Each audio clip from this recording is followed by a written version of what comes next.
अस्सलाम वालेकुम। आज की इस वीडियो में आपको बताएंगे सेहतमंद और लंबी ज़िंदगी गुजारने के लिए लंबी और सेहतमंद ज़िंदगी गुजारने के लिए ये 15 चीज़ें खानी आज से ही बंद कर दें।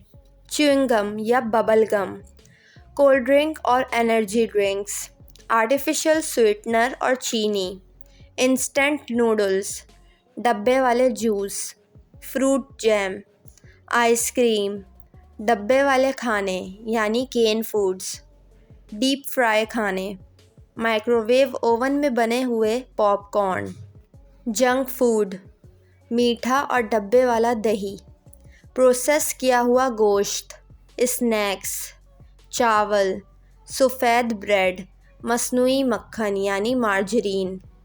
इन 15 चीज़ों को अपनी ज़िंदगी से निकाल दें। इससे आपकी ज़िंदगी सेहतमंद और लंबी होगी। वीडियो पसंद आई हो तो वीडियो को लाइक और मेरे चैनल को सब्सक्राइब करके बेल नोटिफिकेशन ज़रूर ऑन कर लें।